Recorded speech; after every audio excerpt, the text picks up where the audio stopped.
right, everybody. All right, everybody. All right, everybody. We are on a special edition tonight. We got a special show tonight, and we want y'all to make sure you tag anyone, champions against child molestation, champions against child abuse. We want you to tag them tonight. We've got a very special guest in the building tonight, and we want everyone in the world to know who she is. We want everybody in the world to know all about her book. She's a published author.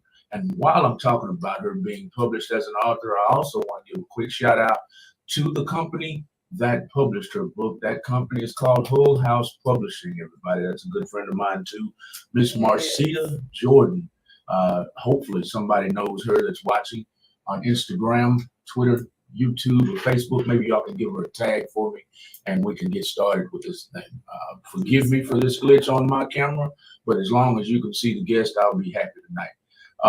With no more further ado, we're going to pay a couple bills right quick and make sure we pay homage to our beloved sponsors here at Real Talk 100 Radio, because without them, we are absolutely nothing. Right here, this lady right here on the screen. Uh-oh, I deleted her picture. She's going to beat me up. I'll use another one. This lady right here is a sponsor of Real Talk 100 Radio, y'all. She's got a wine, everybody. All you wine lovers, her wine is infused with aphrodisiacs. It's called a Taste of Love wine. Right now, she's in about 30 different total wines around Texas, and we want you to taste this wine. Go give her a follow on Instagram at a Taste of Love _ and on Facebook at a Taste of Love wine. A Taste of Love wine on Facebook. That is Dr. Love, the only doctor that prescribes wine. Y'all can check her show out every Thursday night. Check her show out every Thursday night as she comes in the studio. They call themselves the Divas Dose Podcast every Thursday night from 8 p.m. to 9 p.m. We love them. We love these ladies. They sponsor the station, and we got a lot of good things coming. Thank you, Dr. Love, the only doctor that prescribes love, and the whole cast of the Divas Dose Podcast. With no more further ado, the lady of the hour is right there on the screen. I caught her doing a little jig or something. What was you doing just then, Tasha? I don't know. You're going to catch a couple of little songs and know how we feeling on this lovely day. I'm good. I'm glad to have you here. I'm glad to have you here to talk about this book. We're going to get right into it in just a second, but I want to make sure the listening audience knows that I'd love for you to hit that love or like button about 1 million times for Tasha. Hit the love or like button, share the video. I know on Instagram, y'all like to share the inboxes. So share the inboxes on Instagram, tag people, especially people who are either survivors of child abuse, survivors of child molestation, those who are champions for child molestation. We want you to tag them in this video tonight, because that's what this video is all about. The next hour and about 10 minutes, we're going to talk about nothing but surviving. Share the video all over the world. With no more further ado, we're going to get to Miss Tasha Scott. We're going to get to Tasha Scott right now.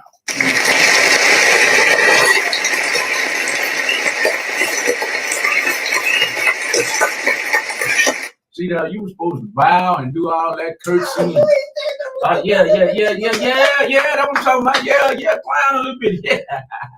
Yeah. She's a natural. I thought you was gonna come in here all. Thought you was gonna come in here all stiff. She's a natural. Oh no, I ain't gonna be stiff. Bet that. You gotta keep a high vibration, high frequency. That's what I'm talking about.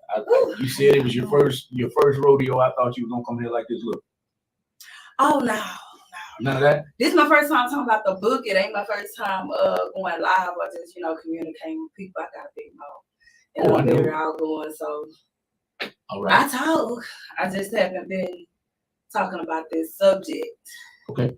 On this, in this type of light. I'll say it like that. All right. We got you on Broadway tonight. Y'all share the video all over the world.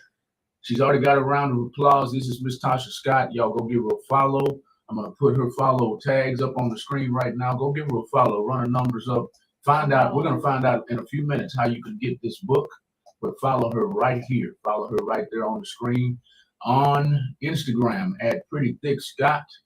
and at Fried Films on IG. And that is a government name, y'all. That's a government name. G-U-B-M-E-N-T. So Tasha Scott, y'all. With the Tasha LLC Scott. at the end. Gotta add that.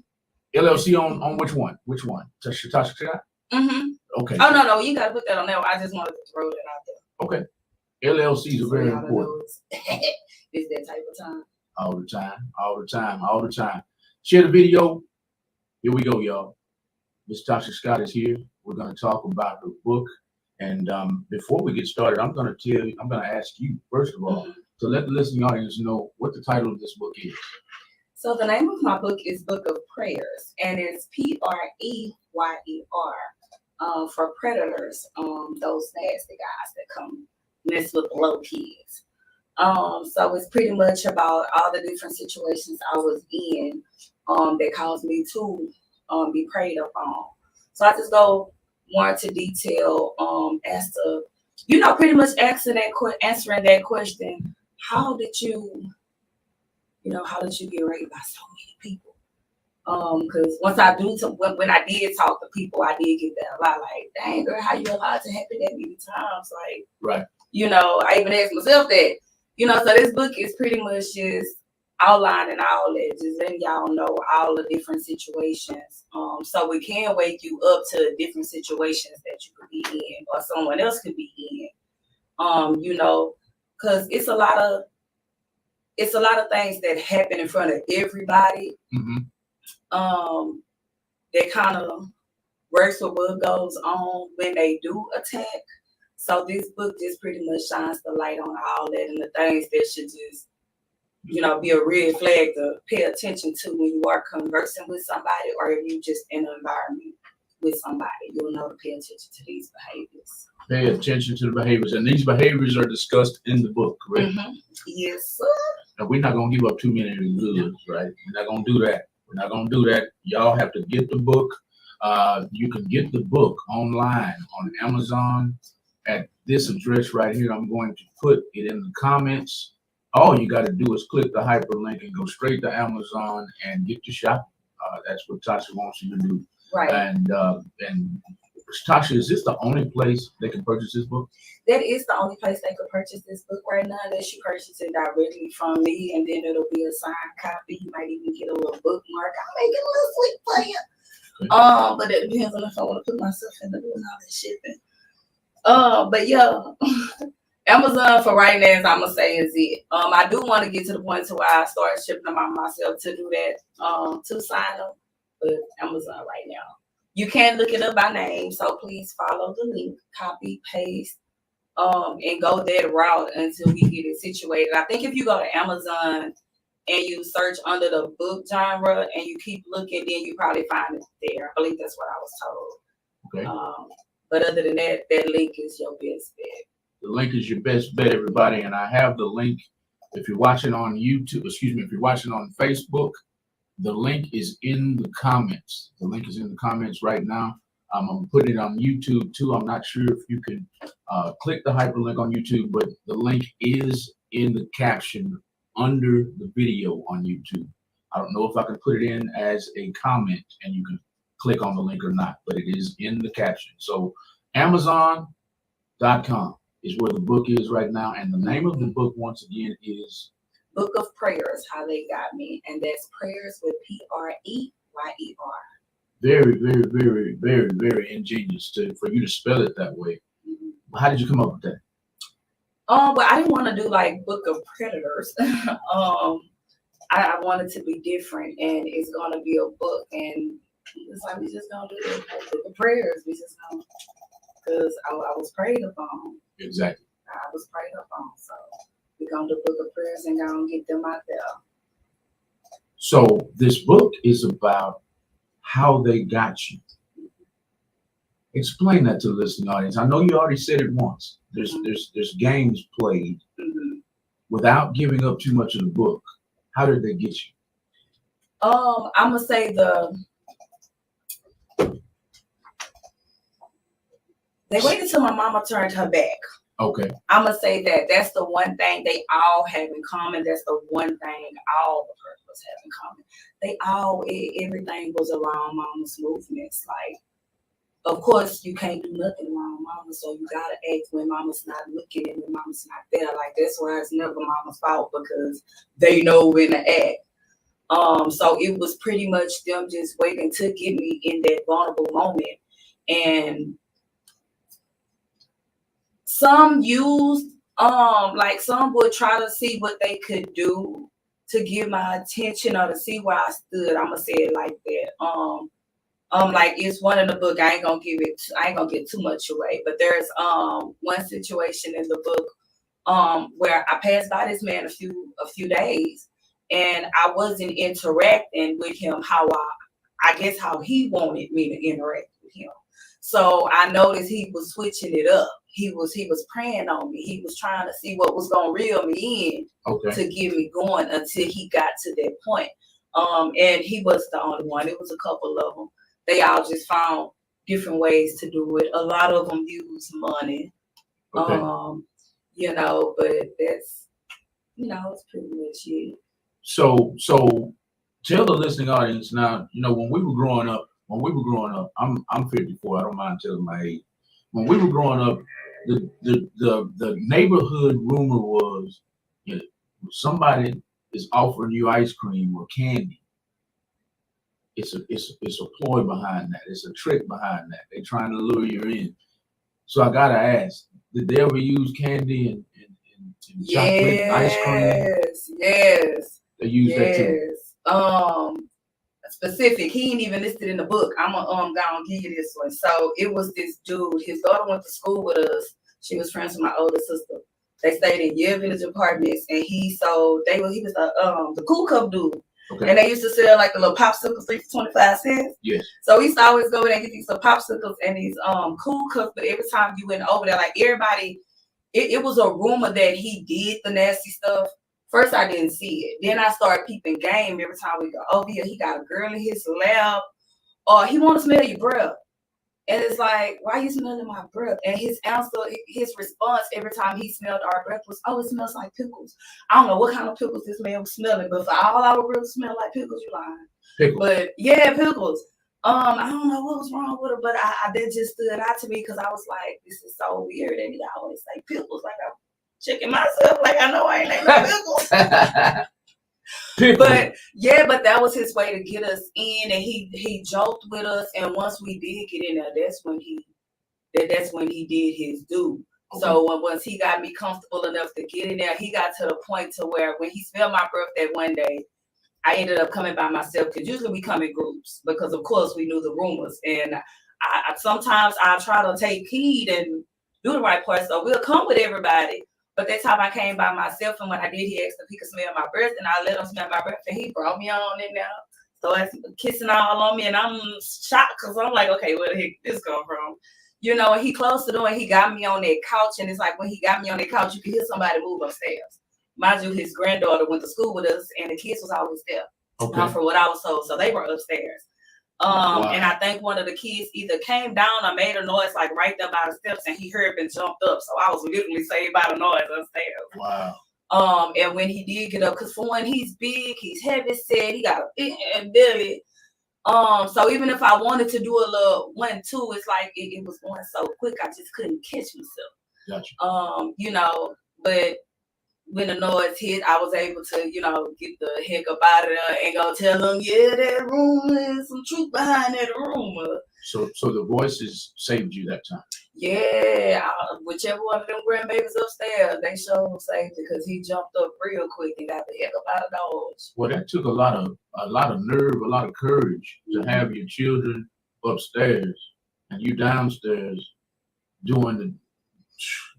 They don't care. They feel like it just takes a quick second just to get that one look you're going for. So I'm gonna just take that quick little second just to see where your head at, to see if you even that tight to even take it that far with you. Right. Because some are tried, and if you one of them kids that talk a lot or they know that's gonna run their mouth, or if you give them some kind of you know, they might. Right. you know, kind of pull back. But if you let them know, well, not if you let them know, but if you show that, okay, you one of those that's not, you scared, you're not going to say nothing. They feed off of that. They feed off fear. They feed off of it because they know you're going to be quiet. Okay. And you're going to hold that secret. You're going to keep that secret. So right. That's one thing you can't do. You can't keep no secret. You can't keep no secret. You can't, because that's what they give me just a second here, please. Text. All right. They feed off of fear. They feed off the fact that you're too scared to say anything. Mm-hmm. That's how it goes on for years and years and years. So I'm gonna slow down for just a second, and you know, you ever drove a stick shift before? No. Well, you can shift down. I'm gonna shift down right now and slow down on the interview right quick, because you mentioned a neighborhood. Mm-hmm. That's where you was raised at, in the Fofo? Well, I'm from Studwood. I like to tell people I'm from Studwood and Niggas Home. I got Studwood on front, Niggas Home on back, because I'm ran out through the streets. Okay. We stayed in Studwood. We had a house in Studwood, but we loved apartments. We loved going over there to what's that? Village. Okay.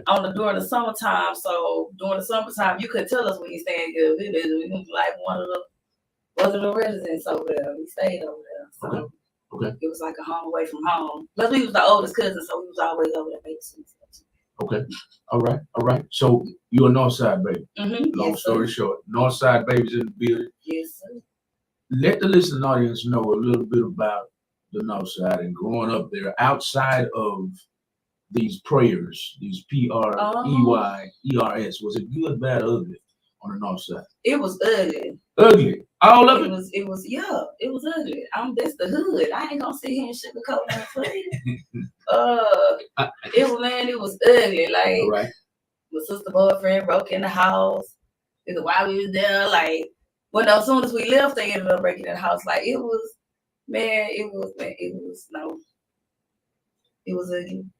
That's why I wanted. We had some good times, but we made it through.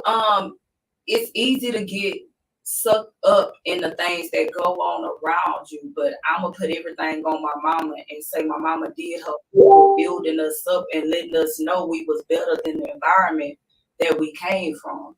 Exactly. Like kids say that they ain't like us. When you see us coming, we walk like we know we the right. Because my mama put that in our heads, and she taught us early, like, I'm gonna let y'all know y'all look good. So when that man tell y'all, you ain't gotta feel like you gotta give something up to him.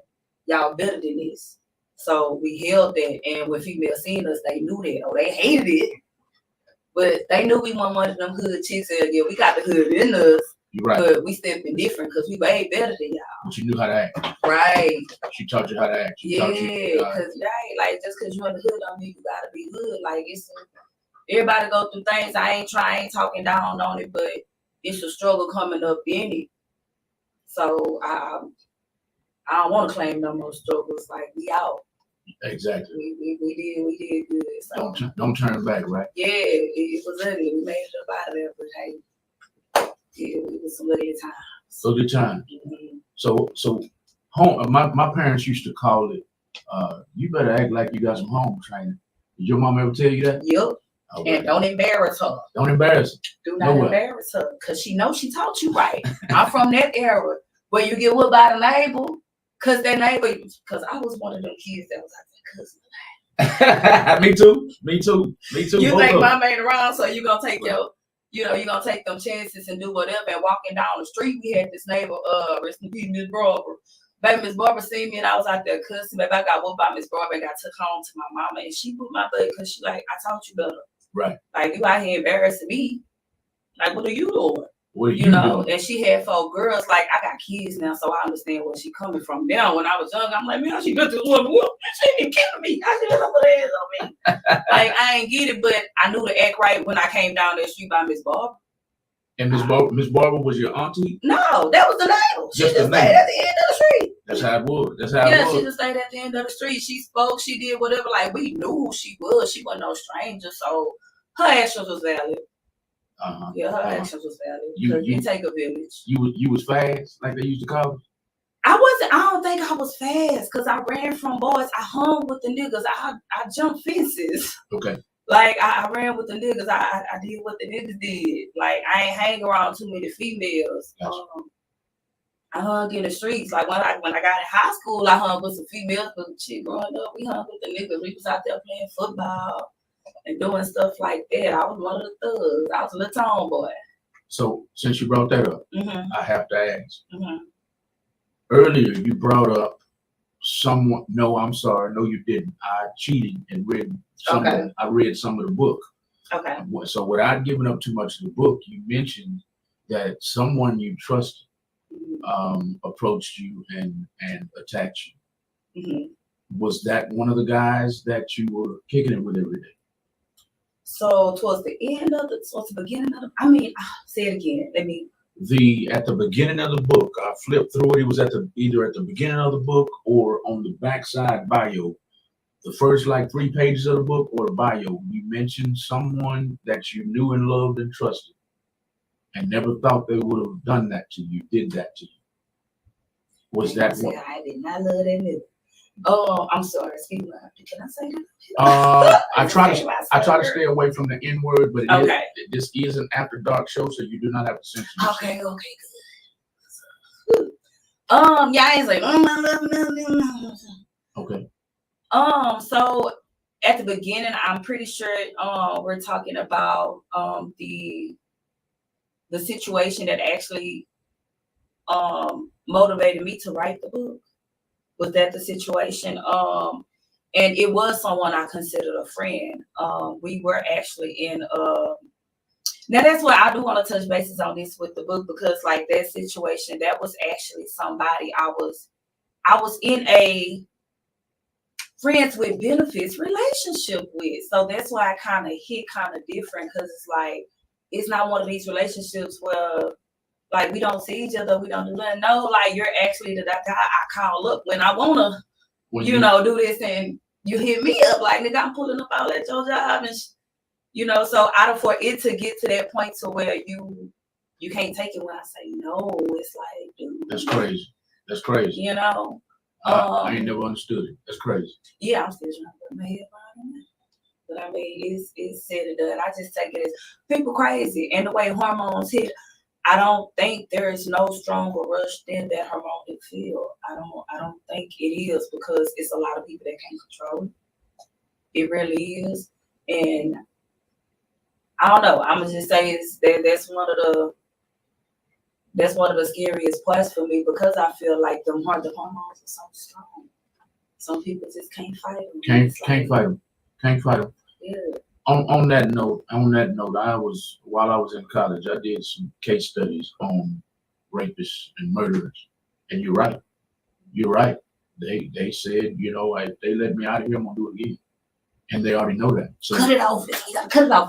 Cut it off, like they do the dogs. Yeah, I don't castrate them things. Cut it off. You can't work with it right, because you're messing up too many lives. Everybody don't know how to deal with being a rape victim. Right. I'll say that, like, everybody don't know how to deal with being a rape victim. I didn't know how to deal with being a rape victim until 2019, 2020, after that last incident with someone I considered a friend. And then I also want to say, I'm gonna apologize, because I don't even know who I'm apologizing to. I just know a few years ago, before I even got in this situation, I ran across a story.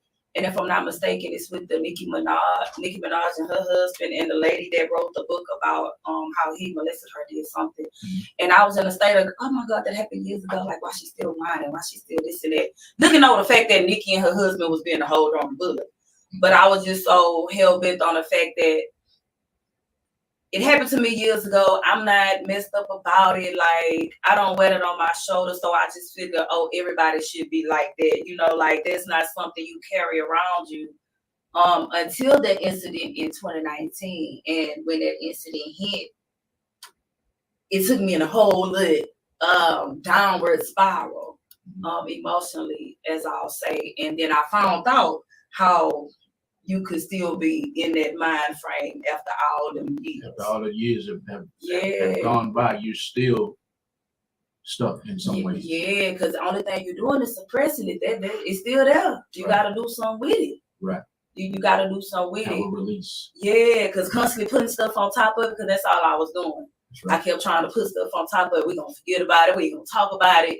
We're going to keep it shielded. I'm going to keep it to myself, but that's not how it works. That's not how it works. That's not how it works. I don't care what kind of stress you're under. I don't care what kind of trauma you've been through. You have to have some kind of release. Yeah. And on that note, we're going to make sure all our listening audience knows exactly what we're talking about tonight, everybody.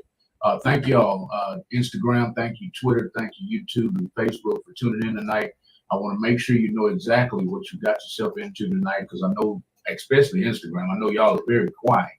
And you're probably very quiet because you don't know what we're talking about tonight. We're talking about this lovely lady right here on the screen, everybody. This lady right here on the screen, her name is Tasha Scott. Tasha Scott. Oh, she knows how to peek around that damn thing. Let me get out from around that thing. There she goes. There she goes right there. Her name is Tasha Scott, everybody. I have her name on the screen right now. She is the author. She's the author of the book that you see on the screen right there beside her. It's called The Book of Prayers. So all you readers, I'm gonna do her thing right now. Look at that. Bam. Bam. Book of Prayers. How They Got Me is the name of the book. You can find the book on Amazon right here at this link right here. You can go to Amazon right now and get your shop on. If you're a book reader, you're an avid book reader, you can go and purchase the book at this location right here on the screen. Patricia Anderson says, I'm so proud of you. Patricia Anderson is tuned in. There's the hyperlink in the comments, everybody. Click on it, click on it, click on it. I don't care if you're in America. I don't care if you're in Houston, Dallas, San Antonio, Austin. I don't care if you're in Jamaica. I don't care where you are.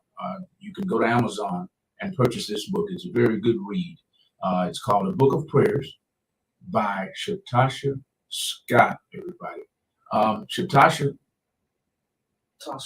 I'm sorry. That government name keeps sneaking out. Tasha wrote this book to make sure. Tasha wrote this book to make sure that she created awareness about predatory behavior. That's what I want you guys to realize. That's what you've gotten involved here when you clicked on Real Talk 100 Radio. We have a comment.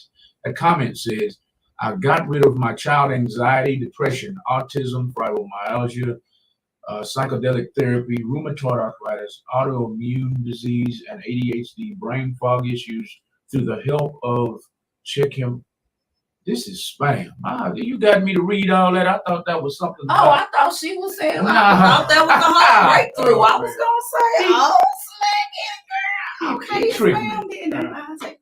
He tricked me. Thank you for tuning in. Official Rated R Texas on Instagram. Thank you for tuning in. Your boy Zach. Thank you for tuning in. Siraj, Rich King.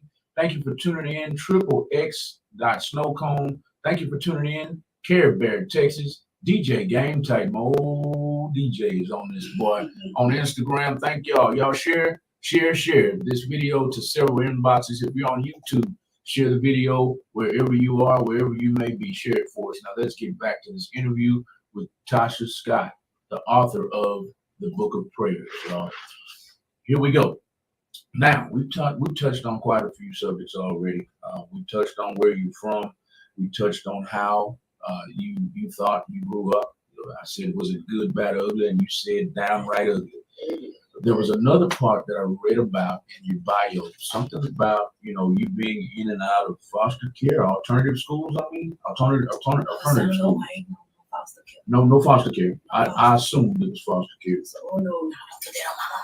But you said alternative school. Mm-hmm. Okay. Yeah, I was that trouble child. You was a trouble child. I was a trouble child. I also have a channel on Instagram called Take It From a T-Mac, Once T-Mac Youth. Y'all could go check that out. I'll post that later. But anyway, yeah, I went from Booker T to the Brown School, well, from Booker T to CEP to the Brown School, because I fought a lot. Okay. I fought a lot. I used to get bullied a lot. Yeah, I got bullied a lot. So it was really bullying and confusion. And I talk about this, I go deep into this in the book, because it's like, okay, well, I go to school and I'm getting picked on by these goddamn kids, right, telling me I'm ugly, right, and I'm bald headed and everything else. But then when I'm out of school, I got these grown ass men on my ass telling me I'm fine and I look good and how my body is. Like, it's confusing as hell. Yeah. But I'm in a situation where I can't fight these big niggas. Right. So these niggas at school gotta get it, you know. So right, they gotta get it. Yeah, so you was fighting boys. I fought boys too. Tasha. My hand's bisexual. It don't even matter. Like it don't even matter. I was one of those. Shout out to Google. You in trouble? To make us home. My cousin taught me how to fight. Like, what's his name? Google. The Google. Yes. All right. All up in going city. That's my real cousin. But yeah, he helped teach me how to fight. Like, I ain't bored or nothing. You had me messed up. Like, once I started fighting, that was it. Especially once I learned I could win.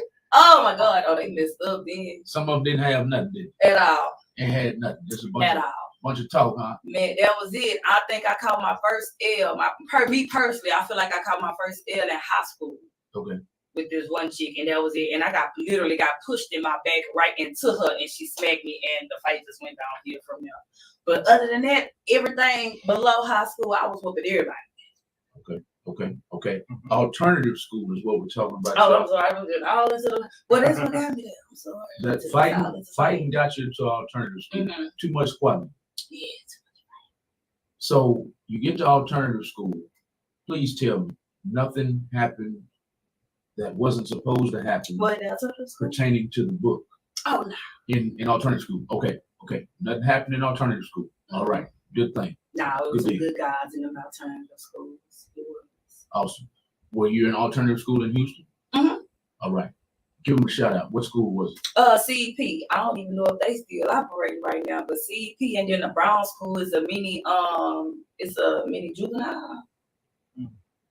Yeah, the Brown School is like a juvenile, because once you go to alternative school, then you get kicked out the alternative school. They send you it's like a mini juvenile and mini boot camp. Oh, okay. Okay. So, all right. But I ain't getting them no shout out. Don't forget them niggas. Oh, all right. Forget the alternative school. Not Brown School. They got me in more trouble because I talked a lot of shit. You called it the Brown School? Mm-hmm. That's the name of it?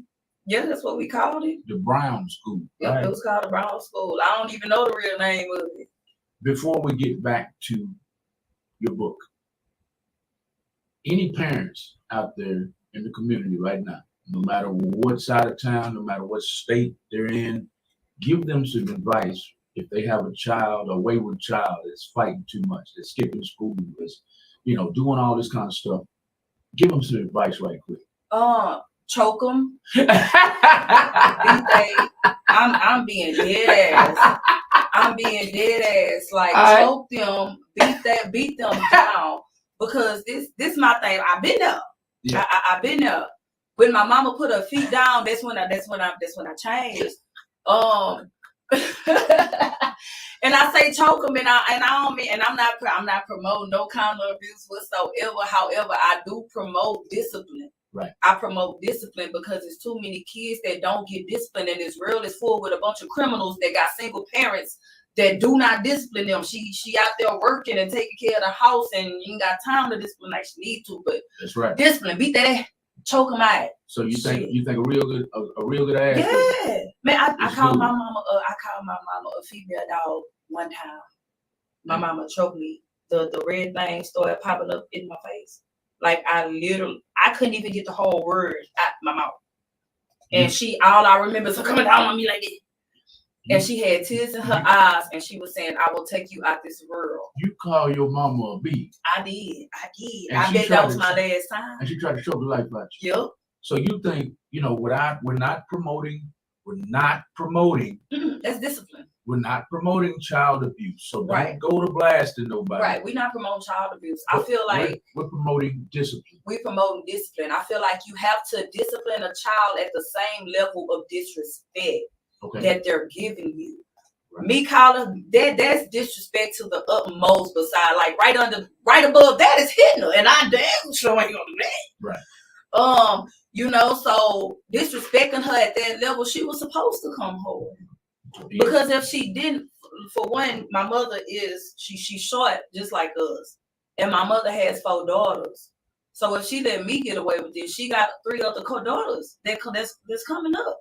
She don't want all them disrespecting her, so she had to do something that extreme to keep me in line, and that worked. Again, I ain't never utter a word like that again to my mama. I knew where my boundaries lie. I knew she wasn't going for that. That's right. You know, so I feel like with discipline, you have to meet that extreme, meet that disrespect, or meet that child's wrongdoing where it's at with that discipline. You could choke your child without killing your child. I got choked without dying. I mean, I had to look stuff. My eyes was in pain, child, for like a few days. But I bet it hurt. It did something to my soul because I ain't never seen my mama with that pain in her face. Like that hurt worse than getting choked out. Right. So I didn't know. I didn't want to do that no more. Yeah, I know you did. I ain't want to do that no more. And I want to go home. She kicked me out too. Put you right out of there. Man, put me right up out of there. Here go my ain't house, man. And ain't nothing like your house. Man. I know it. I've been there. It didn't, I used to get whipping for being silly in class and stuff. I wasn't really bad. I was a class clown. I was a class clown. Always being silly in class. And I wasn't really a bad kid. I was, yes, sir. No, ma'am. I was very respectful, but I got in trouble for being too silly, and not doing my homework, stuff like that. But we're talking about old school discipline right now, y'all. I got off the subject just a little bit because she touched on alternative schools and whatnot. So I wanted to make sure that we knew about discipline in our listening audience. But right now, everybody, I want you to know, once again, what exactly we're speaking to. So I will put her on the screen right now. This is Tasha Scott, everybody. Author Tasha Scott. You can find her on social media. I'll put her social media up on the screen in just a minute. Pretty Thick Scott on IG, or you can find me at Tasha Scott on Facebook. There's your names right there. Pretty Thick Scott, where? Pretty Thick Scott on Instagram, and then Tasha Scott on Facebook. Fried Films is also my business. Shout out. And Fried Films is just FRYD, forever reaching your destination. Got you on the screen right there. That's my baby. That's her. Tell us a little bit about that before we get back to the book. Fried Films. So Fried Films is a motivational quote.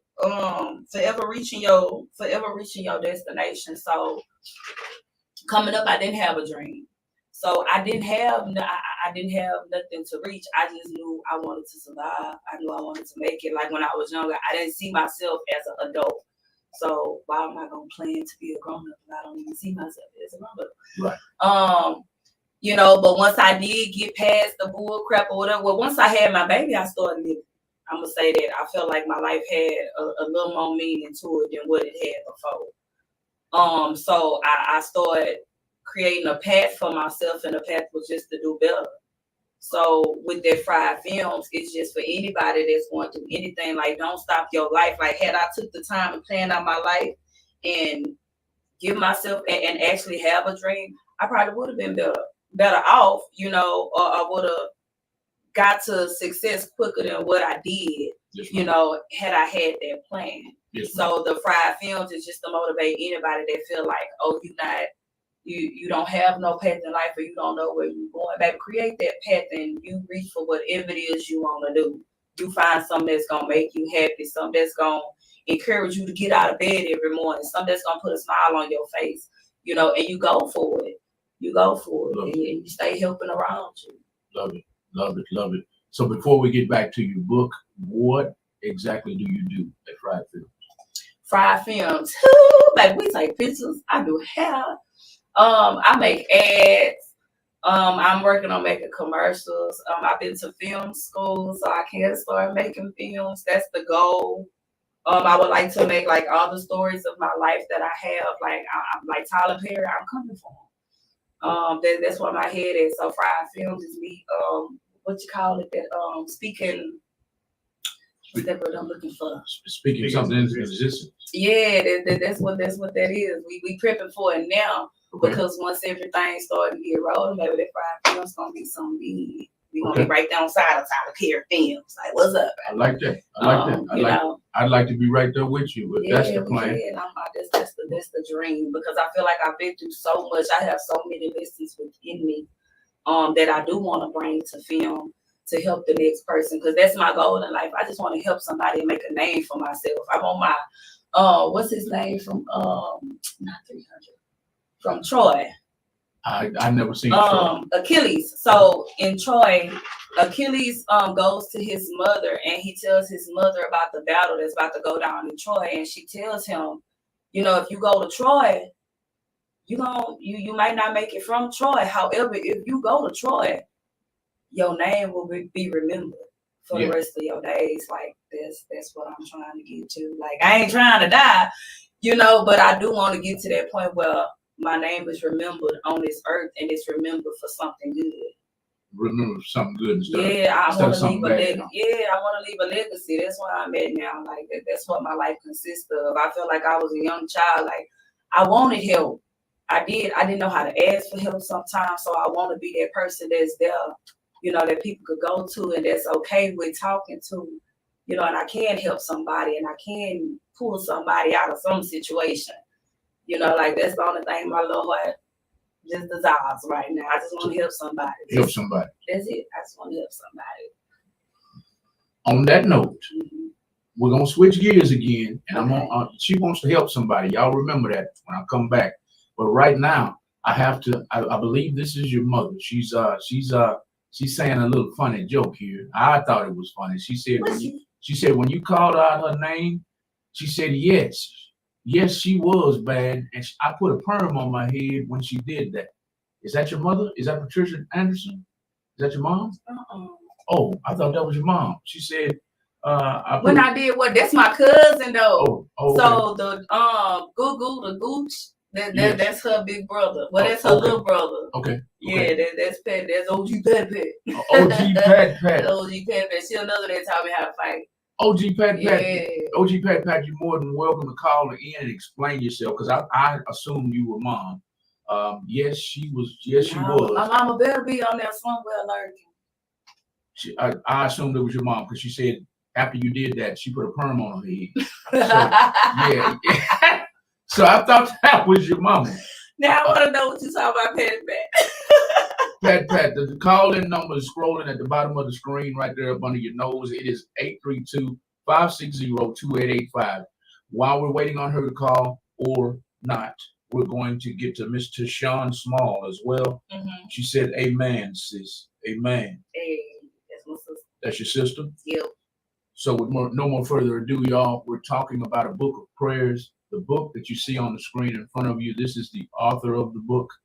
Right here in front of you, the author of the book, her name is Tasha Scott. You can find Tasha Scott on Instagram and Facebook. These are her follow handles. And after this introduction, we're going to get right into the thick of this interview, everybody. Her name is Pretty Thick Scott on Instagram, and Fried Films on Instagram at Fried Films. I'm gonna take a stab in the dark right now. It's Pretty Thick Scott.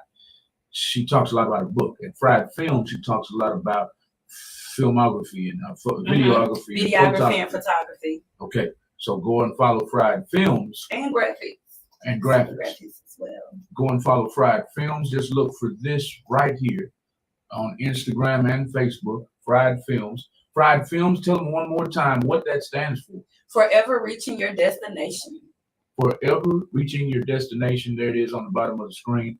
Now we're going to get into the thick of this interview, and I'm going to ask the question of the night. I thought long and hard about this question of the night.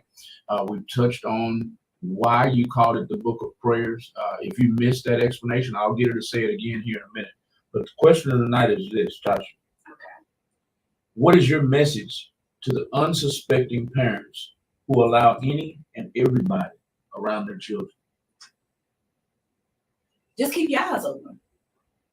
Keep your eyes open and know the flags. The book is here so you will know the different situations I was in before it got to that. There's one I speak on where when the dude seen me, I was with a friend, but he was with my cousin's baby father. And when he seen me, like, my cousin's baby father's like paying no attention to what's going on with the eye contact this man is making at me. However, his response to me was, "Oh, who is she?" So my thing is, if somebody has to ask you a question like that, like even though it seems so harmful, it seemed so harmful, yet it was an undermining. It was an undermining. It was an ulterior motive. Right, like to what he was saying, because later on that same man came and found me and came and raped me. He just wanted to see who I was. Like he told him who I was. He even knew my mom, knew who she was, knew who my family was. And he still came and found me and raped me. So it's like you gotta know what to pay attention to, because had he stopped and been like, oh, why you asking that question?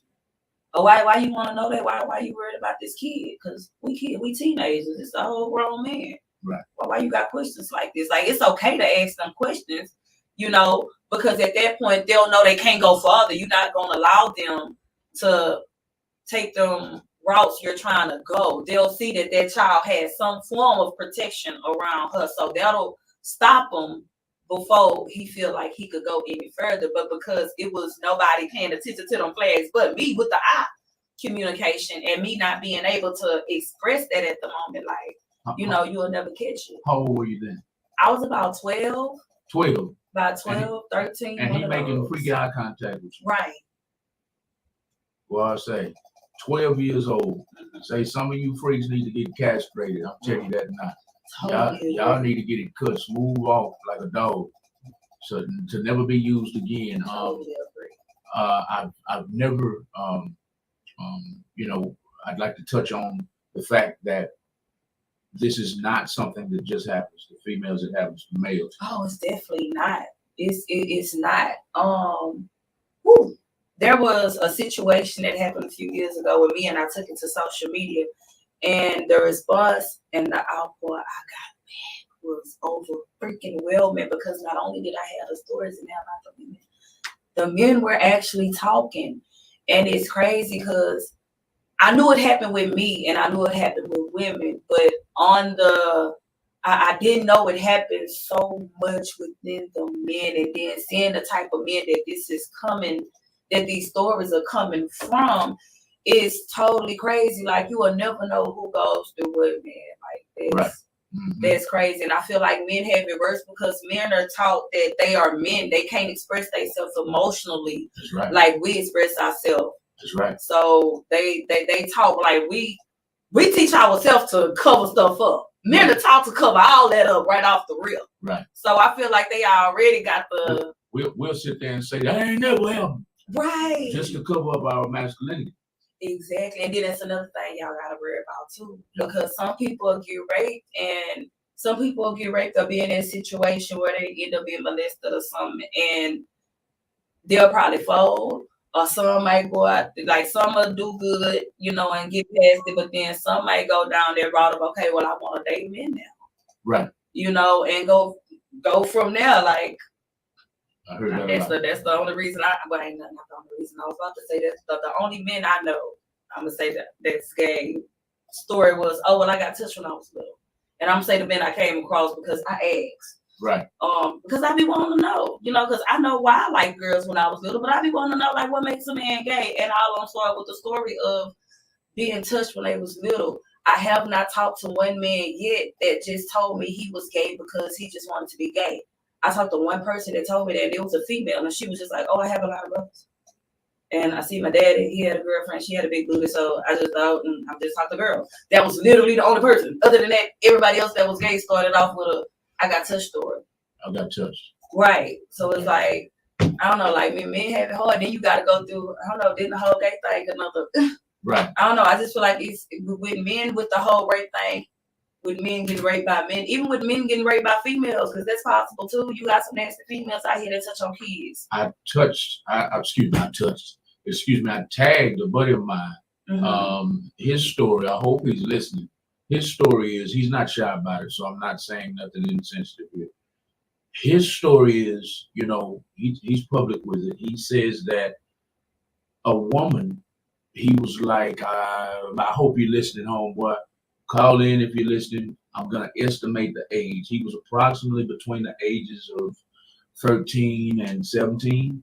And a woman 30-something years old was doing the same thing the men did with you, with the eye contact and seeing how far he would go. And he was one of them kids who was like, well, I want to do it, but I'm scared. And so she was kind of kept touching on him, and he went ahead and did it.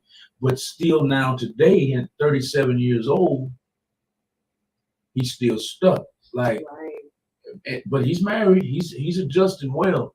But he comes to me, OG, I need to talk to you.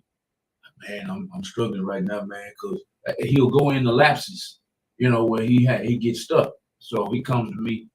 Shout out to him. I'm not gonna say no names. Shout out to him, man.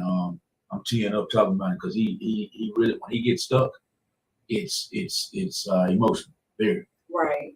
And it's good you got somebody to talk to, because that's the best thing you could. I feel like that's the best thing you could do when you're going through something like that or anything emotional. You gotta talk about it and get it out.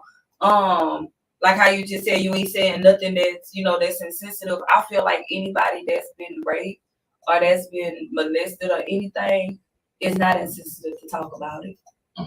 It's no point in holding it in, because it's like, what you holding it in for? What you holding it in for? Well, what you holding on to it for? Right. So it's like this. We're gonna look at being raped or being molested as a fireball. Right. You gonna hold a fireball? Nope. Oh, okay. You gonna let that sucker go, right? Oh, okay. You let it go, you do better. I'm just saying. I'm gonna let it go quick. Right. And see, and I had to learn that when I had my whole breakdown. I was like, it can't get to this point. I got to the point to where after that situation in 2019, I found myself at a club trying to have a good time, take my mind off of things. I think it was like a week or so after that. And I found myself in the bathroom stall because I thought somebody was just gonna grab me and rape me. Like, I just thought they was gonna do me wrong. Like it had really got me. Then it got to the point to a few days after that, I was talking to somebody and I mentioned one of their names, and I broke out into anxiety attack. Okay. And once I did that, I was like, this can't be life. Can't be. This can't be life. Gotta be better than that, huh? Right. Like that mental turns physical. And I say that I got a song that explains all that on YouTube. It's in the book. But your mental will turn physical quick, and that's what you don't want. So you got to get it off. You got to talk about it. Yes, indeed. Yes, yeah, indeed. You got to let it go, because holding it in ain't going to do nothing but cause more and more problems. Once you talk about it and get it out, you will feel a whole lot better. You might even help somebody in the long run. Like, I get joy knowing my story help somebody, like, even if it just helps you to open your mouth about what's going on, or even just helps bring up the conversation, because there's a lot of people that don't know how to have that talk with their kids. Right. Okay, you ain't got to talk to your kids about it. Put me on your screen. I do the talking. Start from there. You do the talking. Yeah, I do the talking. Grab the book, or just hand your baby that book. Okay. Because the whole point of the book is for you to read this book. You check out all these situations I've been in. So once you start going through life, and if you come across somebody that asks your child, oh, how old is she? Why y'all sitting there talking? Oh, who is she? Or questioning, you'll know to pay extra attention to that. You'll know to ask more questions. Then you won't just let that ride and have your baby feel big. No. You know what I'm saying? No, you're not gonna be so quick to let that ride. Exactly. We have Miss Charlene Bett. She told me she was gonna sign in. Thank you, Charlene, for signing in. She says, "Hi everyone." First of all, and she came in right on topic. She said it exactly. Men get molested too. You're so correct. I personally know a guy that happened to, and I was lucky. I didn't have any problems from men. I didn't have any problems from women. I was lucky. I was fortunate, and my parents left me alone a lot, so I was very, very fortunate. I was what they used to call a turnkey, a latchkey kid. What's that? Where they trusted me to go to school and back, and I actually had a key around my neck. Oh, okay. To get in and out of the house. Gotcha. Yeah. I was alone a lot. So you was the only child, or you was the oldest? I was the oldest. Okay, my sister came along 5 years later. So right now I'm 54. Right now she's 49. Okay. So she had a run in, and I wish she was tuned in, but she's not really that deep into social media. But she had a run in, and you better not want to fight me if you see this. But she had a run in, a problem with,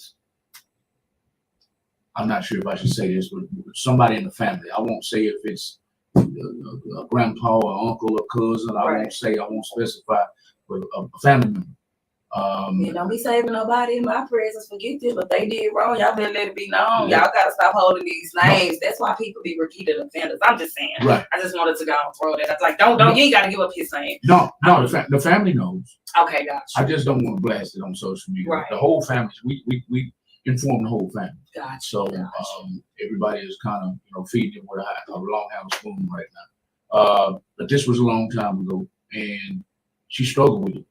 And I'm gonna give some info on me. I was not here to protect her. I was a bad kid myself. I was off on a little vacation myself for doing bad things. A little vacation. I wasn't into this, this rape and this child molestation. I was a bad kid, robbing and stealing and things. So while I was awake, I was one of those. Hello, caller. Welcome. We're going to have the pleasure of speaking with you tonight. Hi, Malcolm and Charlene. How are you?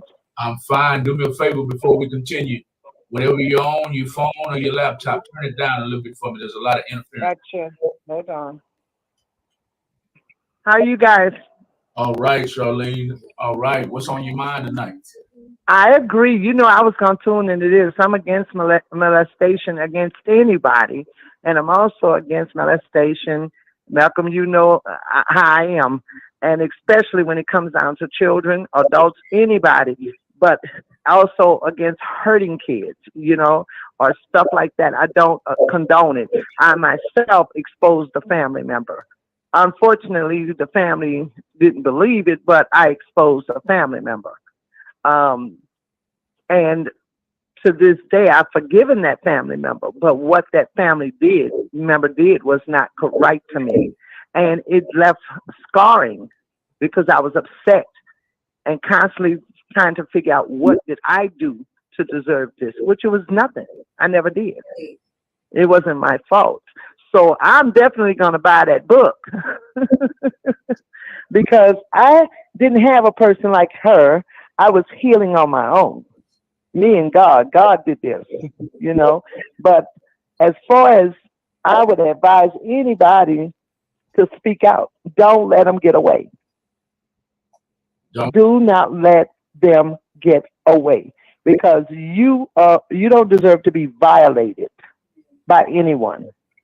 And if someone violates you, then hey, it's time to do something about it. Put it out there, whether they believe it or not. Go to authorities if you have to, because sometimes family throws stuff under the rug. I know a guy that was molested by an older woman, and he didn't know how to take that. And that's a scarring thing because this is not voluntary. This is something you're doing to somebody else, Yes, so, I wanted to call in, and I'm going to continue watching, but I won't stay on long. But I agree, and I posted as well to have her book shared. Awesome. Share her book. Buy her book. Charlene. Because too much of this is going on, Malcolm. Yes, ma'am. Yes, ma'am. Most definitely. Charlene, I posted the Amazon link where you could go and purchase the link. This goes out to the caller. Right. Also goes out to anybody that's tuned in on Instagram, Facebook, Twitter. Okay. The hyperlink is in the comments on the video on Facebook. Just hit the link and it'll take you directly to the book that is called Prayers, How They Got Me. A Book of Prayers, How They Got Me is the name of the book, and it's all about child molestation. It's all about child abuse. It's all about It's all about your family members. Awesome. People your parents invite over to the house, sneaking into the little kids' rooms. Not only that, but these guys, like when me and you grew up, Charlene, the rumor. I'm not sure what neighborhoods you're from, but we're close to the same age, so I'm sure you heard somebody. Right. I'm sure you heard somebody say before, if somebody ever offers you candy, don't you accept it because exactly. Yeah. Hey kid, you want some candy? Hey kid, you want some ice cream? There's usually something freaky behind that. If it's a stranger. Yes. Yeah. So. And the parents as well. Let me tell you, there's some parents that let these people in And especially young girls, immediately they go stay by your daddy. That's not his dad. That's not his or her daddy. So what makes you so trusting in that person that they're not doing something to this child? Every man you with, if you with 5 or 6 or 10 men, everybody's your daddy. That ain't right. Thank you. That ain't right. Thank you. Thank you. It's not right. It's not right. And especially a female child. You're supposed to be knowledgeable enough to know and loving enough and nurturing enough to know you to protect that child. You know, you don't just let people. For years, I had 2 apartments, Malcolm, a long time ago, and they used to ask me, "Well, why can't I go to you live right there, right?" Yes, I do. But why I can't go there? Because you can't. I'm raising a girl there. You can't go there. Right. Now, this is where you meet me. You must have a man. No, I don't have a man. You can't go there because I don't trust just anybody. that type of anybody around, and I'd never let nobody around because you meet me at the same apartment, the same complex. You meet me here. You don't meet me over here. You don't come here, and if you do, it's time for you to go for good because you don't come here. This is where I lay my head at. This is my home, and I have a girl in here, and you're not gonna do that. Well, I would you think I do? I don't care what I think. I'm just not gonna trust it. You know, so parents got to kind of like step to the plate too because they ignore a lot of signs and a lot of things that go on. I've been standing up talking to a guy recently, maybe about 4 months ago, and this person had a female that's in their family walk up to them and was explaining something that happened at school. And he's not looking in her eyes. He's looking between her legs. You know, as I'm sure the lady on the phone, she knows what I'm talking about. When you're talking to a guy and he's looking somewhere else, you also look to see what he's looking at. Exactly. Yeah. Okay? He was looking between her legs when I followed his eyes. And I'm like, okay, so this is not cool. That's a sign. That's a red flag. Exactly. Yes, ma'am. That means that this person could be a predator as well. Clear indication. Right. Yes. Yes. So, you know, I was like, okay, I'll holler at you later. And in my mind, I said, Lord, just come and protect this child because she's trusting this person because this person is a relative. This is family. But she don't know what I just saw. Right. You know, and I don't mean to be vulgar, but I'm just direct, Malcolm. You know this. Yes. A little girl with the print showing. I followed your eyes, buddy. You can't tell me nothing different. I know where they went. Right. I know exactly where they went, and I know that what I saw wasn't cool. But I enjoy your talk shows. I enjoy 100 Radio.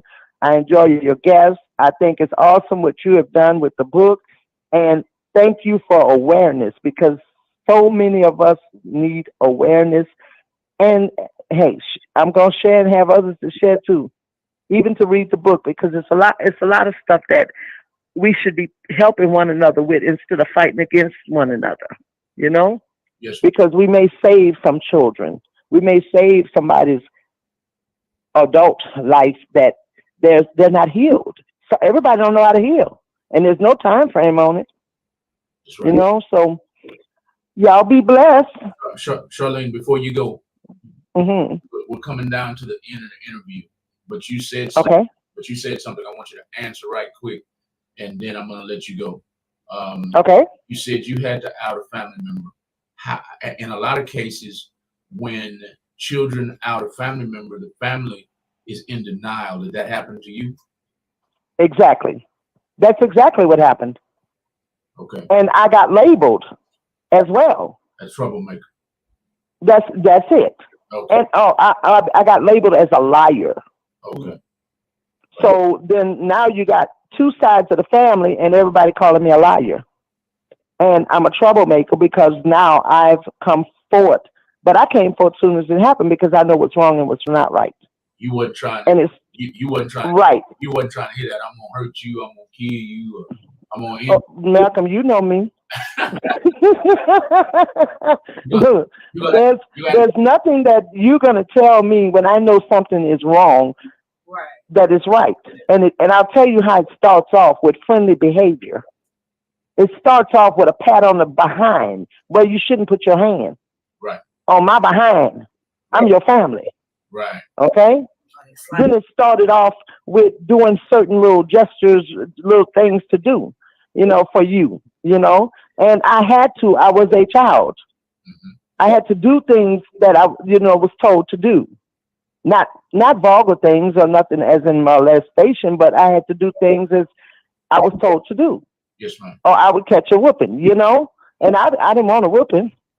So I did whatever I was told to do. But when you touch me in the wrong way, now it's time to talk. And they didn't believe it. Right. Okay. I have to get back to the interview. Thank you for calling in. I just wanted to ask that before we hung up the phone. Thank you, Charlene. All right. Thank you. Bye-bye, y'all. Bye-bye. Bye-bye. Bye. All right, everybody. Thank you. That was Miss Charlene Betts. She's been a commenter all night long. We've got Miss Robin White tuned in now. She says, "Hey, sister." Hey, sister. There's It's Robin. my little sis. That's little sis. Yes, tuned sir. in. Thank you for tuning in, Robin White. Everybody that's tuned in, I don't care if you're on Instagram, share it to inboxes. Share this video to inboxes. If you're on Twitter, share the video. If you're on YouTube, share the video. If you're on Facebook, share the video and tag people who have had these problems with family members, had these problems with these predators on the street, offering kids candy and ice cream just so they can touch on them and feel on them and things. Tag people who've gone through this, because we have author Tasha Scott in the building. That's who we've been with for the last hour. And we're going to end the interview in about 10 minutes. We're going to let her close it out tonight. Robin White says, "Hey, boo, LOL." Mm-hmm. She says, "Hey, boo." And then she says, "Can I call in?" Yes, you can. Can I call? I have something to say. Yes, ma'am. You can call. The call-in number is right under your nose, Robin. It's 832-560-2885. Don't look under your nose. Look under the screen. Look under the screen. Yeah, she actually look on her nose instead of on the screen. No, I'm just playing. While we're waiting on Robin to call, by the way, Robin, the call-in number is 832-560-2885. You'll probably be our last call of the night.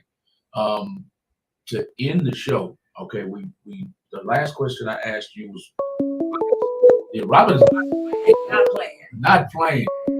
Okay. Hello. This is Malcolm Wilson on the radio. I have the pleasure of speaking with tonight.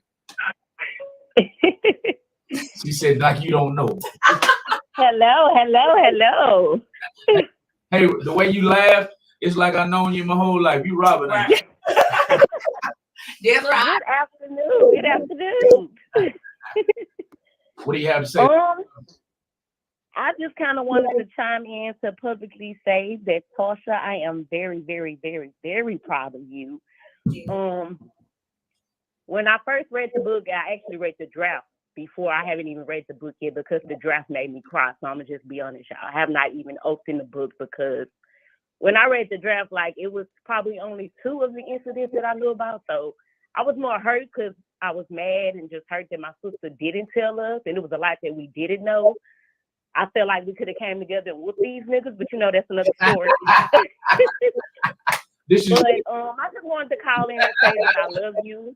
You are not a victim, you're a survivor. Amen. I love you too, honey. She said we could have came together and whooped these niggas straight up. No, I was the youngest, I know we was kids, but we strong. I feel like we could have did something together, something. Right. Amen. We really could have. We could have. So you weren't like Charlene and just out with it. You held it in. I did. There's one incident I talk about in the book that I did bring about, but the suspicion was kind of turned down. I was told, well, maybe you was asleep. I had been up all night. I was told maybe I was just sleep deprived, and it was just something I probably dreamed about. Oh. So after that, it was just I was a mute since then, and then it's not in the book, but I was actually physically assaulted by one of them. So it's like once you get hit, it's different. you know, that's a different form of pain because yeah, it hurt, but it's a different form of pain. Yes, ma'am. If you get what I'm saying, so I did end up being a mute about everything else and just concealing everything. Okay. I didn't become more vocal. If I was more vocal, then we probably could have put something together because once I did say something, we got together. See, we got together. What happened then when y'all got together? What happened? Oh, that's what ended it. That's what that was the night he ended his life. Oh, really? Yep, the night we got to the night I told us. But the biggest thing for me was telling somebody and them actually wanted to help me versus not believing in me. So because when I came to my cousin, she believed me and was ready to go at it. And my cousin grew up in a church. Okay. So first thing we did was pray.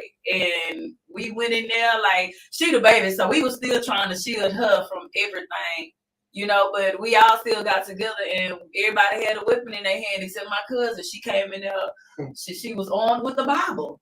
You know, He told our mama what was going on and she made everybody leave, but he ended up taking a gun from my mama and killing himself. Yeah. So y'all, and shout out to my mama for that. Exactly, because as soon as she woke up, so my mama always kept the alarm clock on side of the bed, and I never knew the reasons for this alarm clock, but I found the very good reason for this alarm clock because I'm like, she always gotta have this alarm clock. But soon as she woke up that morning, even with my sister, because my sister told her with tears in her eyes. So after I think the dude ended up getting what my sister was saying before my mama did, so my mama asked her to repeat it. After she repeated it, my mama looked at that alarm clock, jumped up, grabbed that gun, and it was on. Then she said, "I'll call y'all ain't to get out the house." Okay. You know, but he ended up killing himself that night because we met him where he was. We gave him that ride that motherfucker needed. You know. Okay. So I do believe had I said something sooner, the family would have clicked up. Right, it would have got done, but again, because I did get shut down and started getting shut down when that came about, it caused me to be a mute. You should have went right to who taught you how to swallow? Google. Google. Everybody. I think he was Google there then? Yeah, he was there by then. Yeah, he was there. Yeah, he had got killed in Garden City. He was there by then. Oh, all right. Oh, because please believe, had my cousin been alive, I would have went to my cousin. Okay. I would have went to my cousin. Houston Angels, liar. Who is this? And who you calling a liar before I go on your ass? T-Shawn Small said, "I'm not crying. It's raining in my house." I said, "Liar." Oh, I'm sorry. Oh, that's you. I'm sorry. My heart. She's definitely crying. Oh, you thought somebody was calling you a liar? No, I did. No. I'm sorry. I stay ready. I'm sorry. So you ain't got to get ready, right? Exactly. No, I'll be ready for them clip bags. No, I'll be going in and out of our pages, in and out of our social media pages. Okay, got to get more. To get more engagement. So Tashawn, that's me talking to you, Tashawn. Okay. That's one of our pages here at Real Talk 100 Radio. She said, "I'm not crying. It's raining down. Now you crying, sis. Stop being big baby." We have. Before I get back to the caller, we have Miss Charlene Betts saying, blessings. I'm happy you have healed." Amen. We have after Charlene, after you said the guy took his own life, Charlene said, "Oh wow," and then Tashawn came back and said he's still working on her, Lord. Yeah, because she know I'm ignorant. Yeah. She know I'm ignorant. I have seen that side. Yeah, I still got a little because I get ignorant too. Anybody out the hood got ignorant side. So. I'm trying to tell you, I be trying to be nice, but because one thing with writing this book, I still gotta fight the fact that it's that little girl is still in me like that. They're gonna know. They're gonna know. You're telling them like this. Right. This has been shielded. I've been keeping it for all these years. But I can fight now. Right, and it's like I'm standing on my shit now. Like the power was in me holding their secrets. Only me holding their secrets kept them in a good light so they could continue their life and not hurt. But yet I'm sitting here hurting. I'm dying inside. Right. You know, so I forgot what the hell I was going with this. But you gotta talk and you gotta get that out or whatever. But I do want to, before we end this thingy, I do want to touch bases on a couple of other things. Let me hold your breath just a second. Oh, okay. Jumping the gun. Hold on. Jump the gun right. Oh, I'm sorry. I didn't want to take too much of y'all time. I just wanted to chime in. I just had to say that for my Thank you, No Robin. problem. Thank you, babe. Robin, did you have anything else to say to her before you hang up? No, like I said, she's not a victim, she's a survivor. You know, she don't carry herself like a victim. She's been through stuff, she's been taught life lessons, and she is very, very strong. I've seen her come very far. So just continue to keep pushing her. Amen. Thank you. You're welcome, boo. Bye. Bye-bye. Before I hand the microphone back to Tasha, I encourage everyone listening to share the video all over the world. We want everybody to know who this author is. We want everybody to know about her book. We want everybody to know where to purchase her book. If you want to know where to purchase the book about child molestation and how these predators reel you in, this is the book for you, y'all. This is a book for you. It's called what? Book of Prayers, How They Got Me. Book of Prayers, How They Got Me. I have the hyperlink in the comments. I will post it again here in just a minute. We have about 10 minutes left in the show. I'm going to let Tasha get everything that's on her heart and mind out at this time.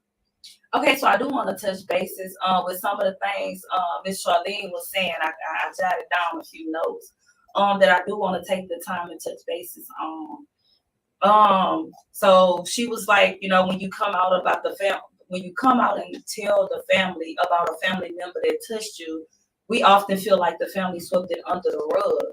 I do want to say some families do sweep it under the rug. However, you do have some people that are already in their phase of forgiving. Everybody isn't so holding of grudges, especially if it's not something that was directly done to them. Like that grudge that's held on them is not going to be as strong as the person that the wrong was done to. So as far as being mad at family members because you feel like family, they sweeping under the rug. If they just ignore you altogether, then okay, we mad at you suckers. But if they actually try to help do something about it, or even they probably feel like they're not in a position to do anything about it. Like we can't follow them. Some people don't know the proper moves to make, and I am going to write another book on that. I got 2 more books pertaining to this topic coming up for y'all. It's healing from prayers and praying for prayers, because somewhere down the line we have to have a talk about forgiving predators, because I feel like forgiving them. Yeah, forgiving them. I want to cut all the nuts off. All of them. Forgive them. Go ahead. I'm sorry. Amen. So when I speak on forgiving the predators, I speak on the ones that if you did some years ago and it's like 20 some years later, why we still holding a grudge on this? If you done already been through the motions of doing whatever and you ain't did it no more. Like that's like you in a relationship with your wife and you go cheat on your wife. Okay. Like you don't want her to forgive you at no time. You please. Like everybody wants forgiveness. So it shouldn't be, you raped somebody or you molested somebody, that's gonna be an X on you for the rest of your life. I don't think it should be that. However, if you are continuous offender, some guys, it's something that has to be had. That's when the castration talk comes in. Right. Because at this point, you don't know how to go against them hormones that you're dealing with. Right. And that's a bigger problem. You need help and some scissors for that. Right. So it's like if it's somebody that has done it then, but it's actually going through the motions of changing themselves and being better, I feel like they should be allowed to live their life without having that on them. All right. Because the same way we walk around, how I used to walk around as a victim with that on my back, I don't want that on my back. Gotcha. So I know somebody that's a predator, they don't want that on their back. Right. You know what I'm saying? I'm not going to sit up here and say, I can't even say that. I can't say, I just literally hate every man that did something. I do. Shit, I can't even make this sound true. Shit, I was trying, but I had to catch myself. Well, I'm going to say this. I don't hate them to the fact to where I go to hell for hating. Okay. I'm going to say I dislike them. But the fact that I've grown and I understand mentality now, and I know that some people can't fight that feeling. Like, it's stronger than love at this point because you can't fight it. It's too many things throughout this world that's showing us this is one hormone that just it can't be messed with. So those the ones we gotta tackle on, but the ones that don't, like, they should be the one that's giving some kind of grace. Like the whole R. Kelly situation, we still hating them when it happened, and then you had people coercing if I'm saying it real right, like you had people helping that situation, actually putting their kids in that situation. So we can't even fault this man like he was the whole problem. Yeah, that probably be who he was, when he was younger, and they helped feed into it. However, it's been years. This man got kids now. If he's not still living that life, why we still held up on this? Let them get their healing. Let him get his healing, and we can just go ahead and move forward from that. Now, what happened? I'm not laughing at you. I'm laughing at your friend Robin. She say they can forgive these nuts. I hate her.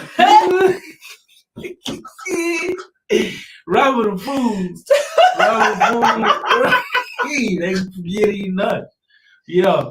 And I understand it's a lot of people that's not so forgiving, but again, I walked down my journey.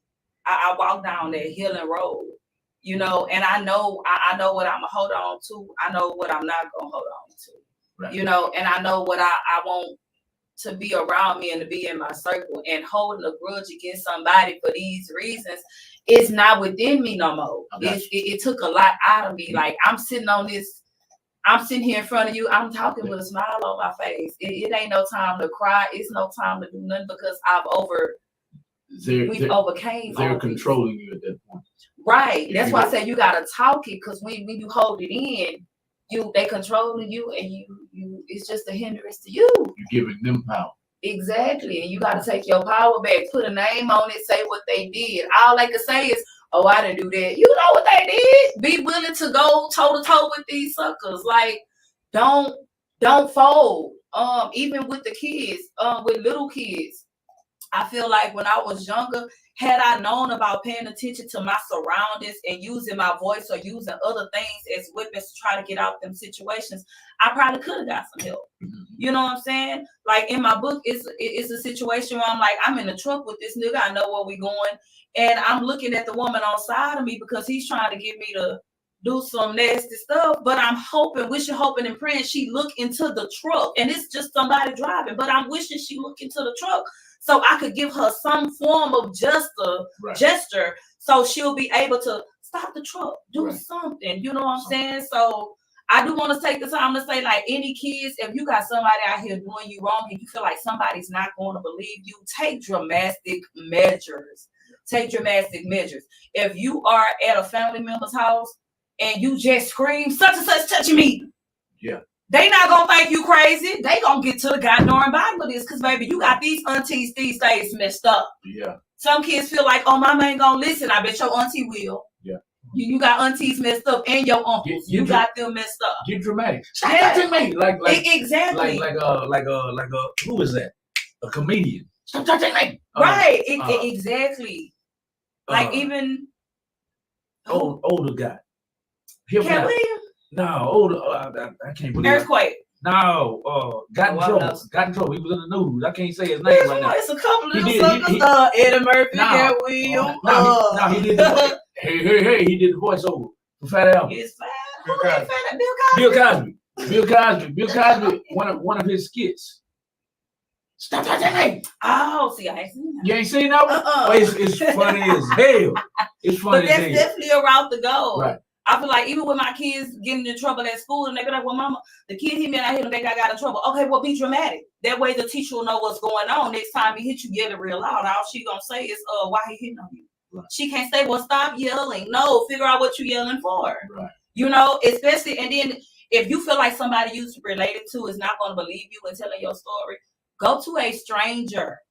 Utilize all form of communications. Like, I have a daughter and I have sons. When I sit down and have these talks with my kids, I tell them, I know I wasn't able to talk to my mama, but y'all got aunties. Go to y'all aunts. Go to y'all cousins. Go tell them. When I talk to my nieces and nephews, I tell them, this is what you do if anybody tell you this. If you're going through this, this is what you do. So you'll know the proper moves to make. You know what I'm saying? I got a question for you. Go ahead. On that note, check this out. And we got 3 minutes. Okay. I got to wrap this up in 3 minutes. So I got to hurry up. In the case of what is your advice? And this happened in our family. Okay. in the case, if what I'm about to describe happens in your family, what are you going to do? And this goes out to anybody in the comments on Instagram, Twitter, YouTube, or Facebook. Put it in the comments. If you have someone in your family, male or female, who has cried wolf, I'm going off the stop touching me thing. They have cried wolf far too many times and have been caught lying far too many times. And then the one time that they're telling the truth, now nobody believes them. How do you feel about instances like that? That happened in our family. So if it gets to the point to where you didn't, so if you sure it's a cry wolf situation, if it eventually happened, maybe they was picking up on the signs at first. When they were crying wolf, they were picking up on the signs. Yeah, maybe they was picking up on the signs at first. So they was just like, oh, well, he did this and he never did it, and then all of a sudden he did it. No, not the same guy. Not the same guy. Oh, is it somebody else? Other accusations happened, like 5, 6, 7, 8 other accusations happened. But so it was proven that the other people didn't do it? It was proven by the circumstances alone because time frames were given. It happened at 10:30. Well, at 10:30, Bobby was at work. You see what I'm saying? Right. Gotcha. That kind of shit.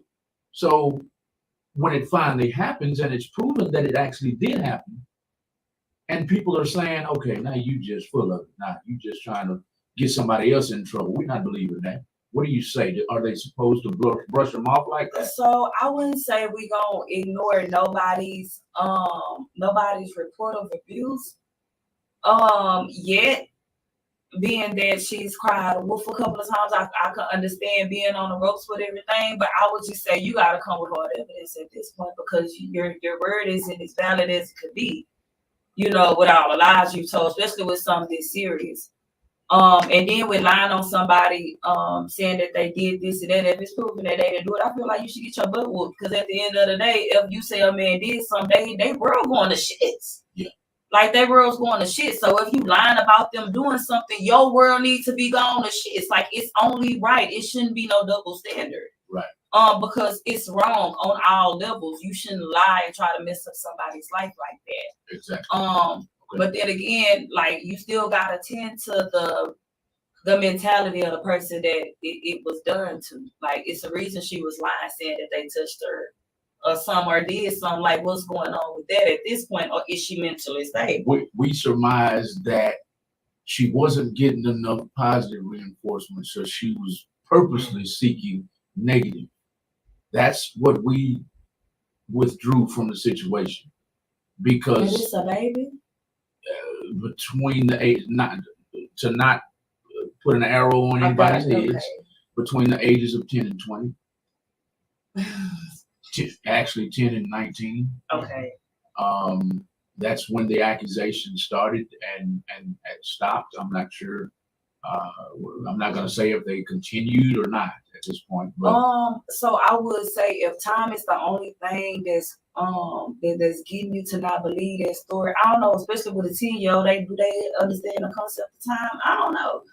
But I would just say like lying wrong, like nobody should be lying about the whole situation. But as far as being in a situation where okay, it finally did happen, okay, well let's pick up from there and let's get you mentally right, you know, and make sure we cover all angles with that. And again, if you reporting that things have happened and they haven't happened, we still need to tend to your mentality at this point, because what you lying for? Because if you lie once, you're gonna do it again, and how many people gonna have to fall and be in that situation before you learn your lesson? Right. So some definitely is gonna have to be had. Some's gonna have to be done. Exactly.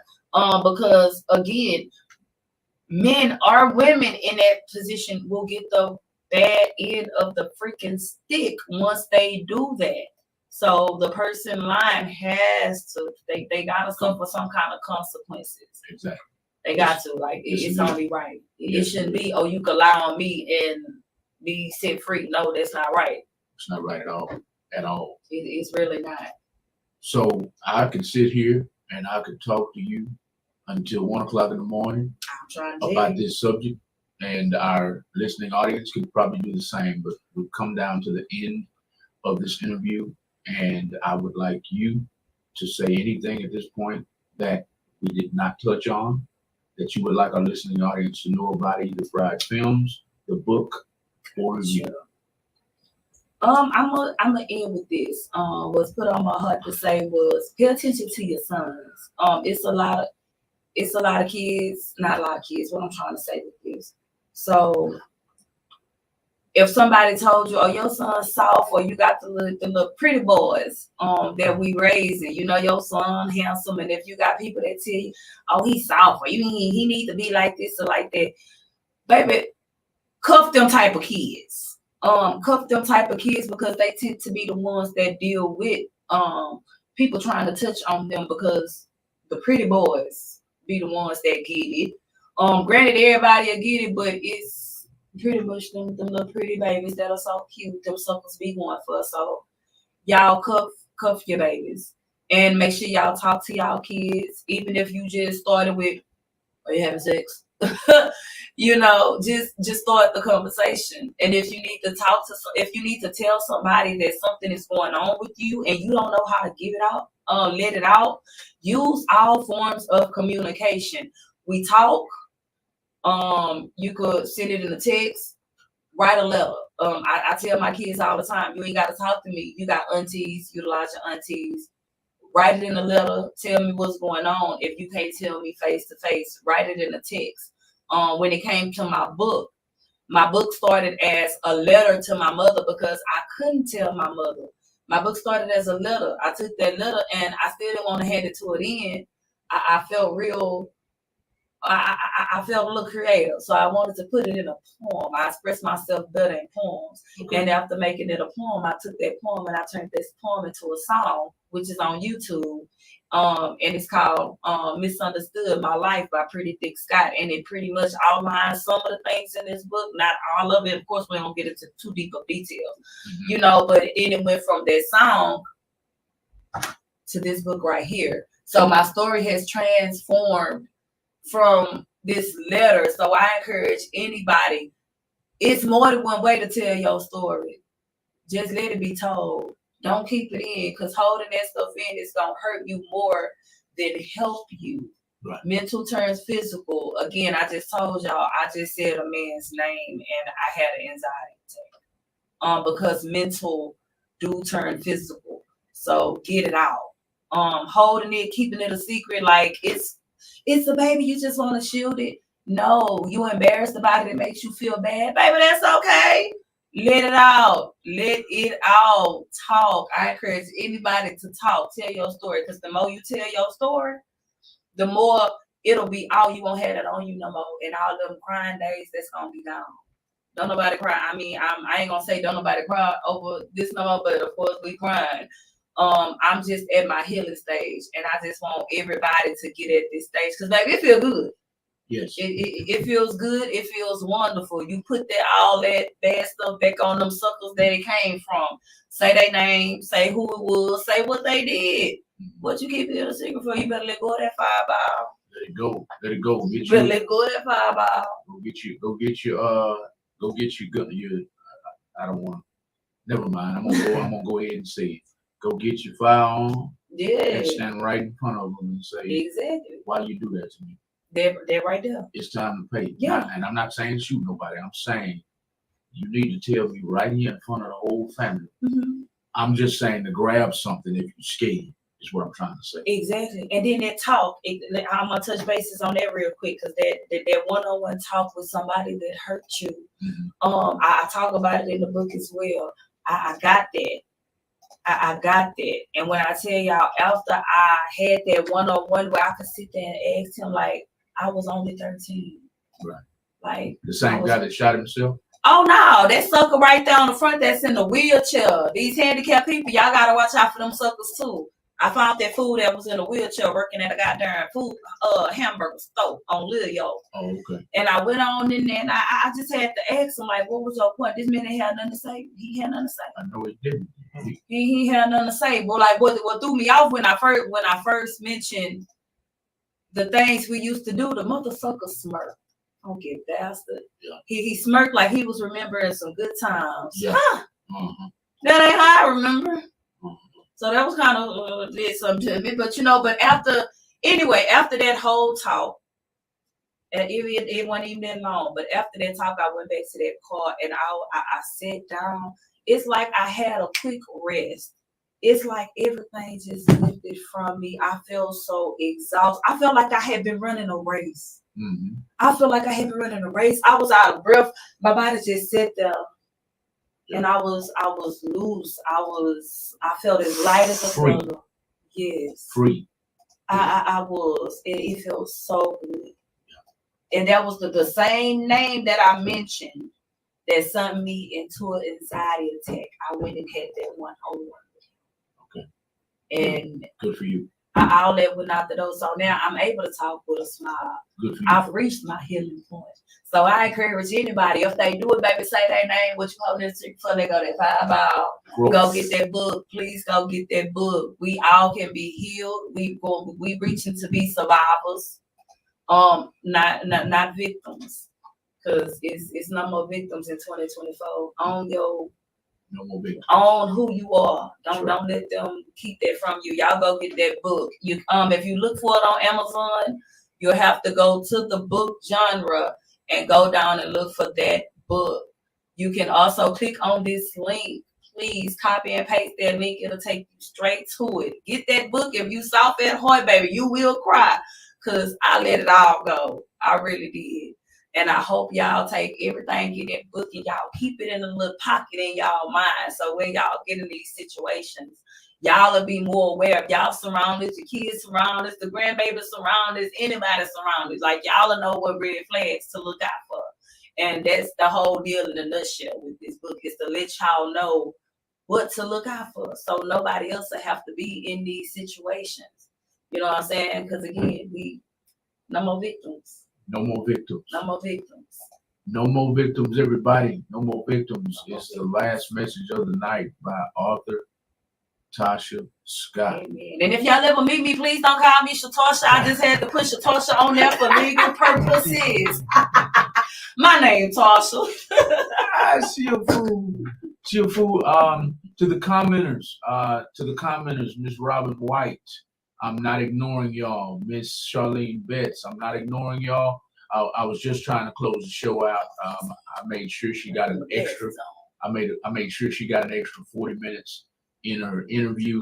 I appreciate that. I was just talking. I ain't even paid attention to the time. That's why I said we can sit here and talk about this subject, and I can talk about you because you're very animated until 1 o'clock in the morning. But I have to cut it off at this point. I'm not ignoring y'all. They're right along with you. Every word out of your mouth. Miss Robin White was right along with you. She said, "Push his ass right out that wheelchair." Push his ass right out the wheelchair. She was right along with you. Salute to y'all for tuning in tonight. Salute to y'all, whether you're on Instagram, Twitter, YouTube, or Facebook. I encourage y'all to share this video all over the world, no matter where you are. Share it on Instagram. Tag people on Instagram. Share it on Twitter. Share the YouTube link. Share the Facebook link and tag people, tag victims, tag survivors, tag people who have stories to tell, because the message tonight was you need to tell your story. Don't be scared. Don't be a victim. Tell your story tonight, no matter what. Tell your story. Get it out to the world like she did. She put it in the form of a book. Her book is right here in the links.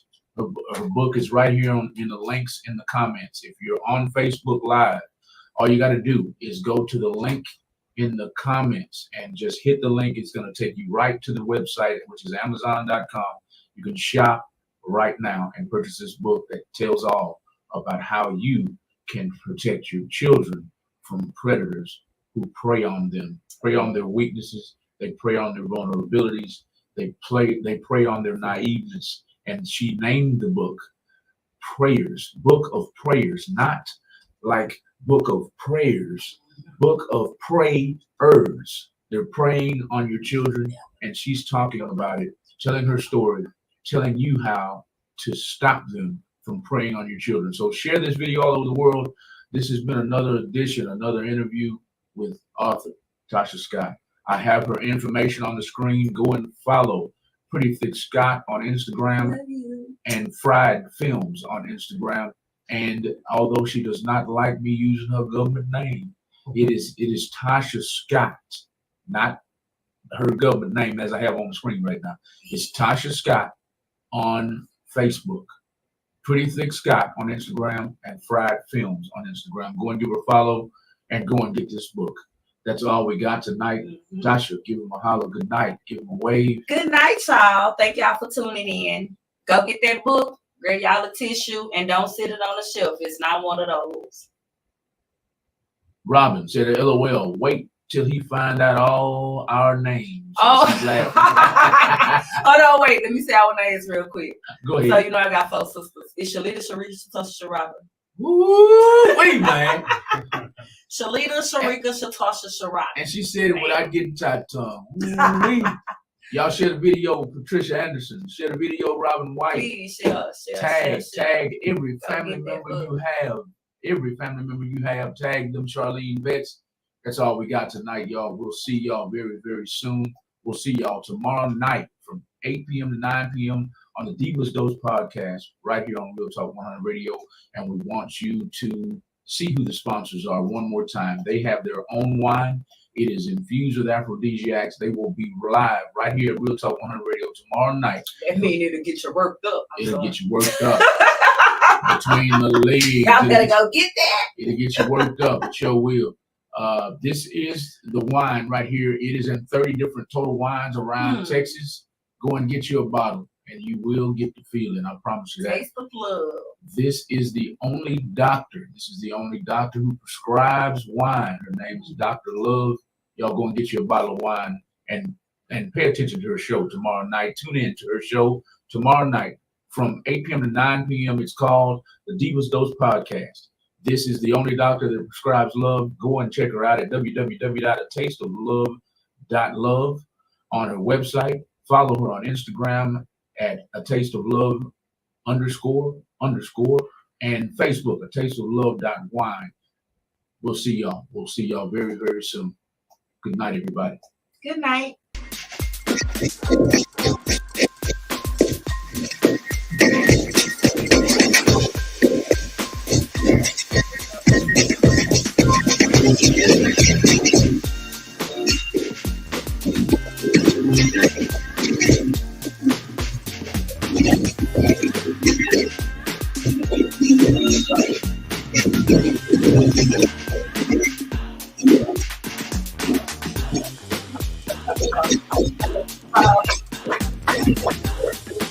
What you gonna do with a man?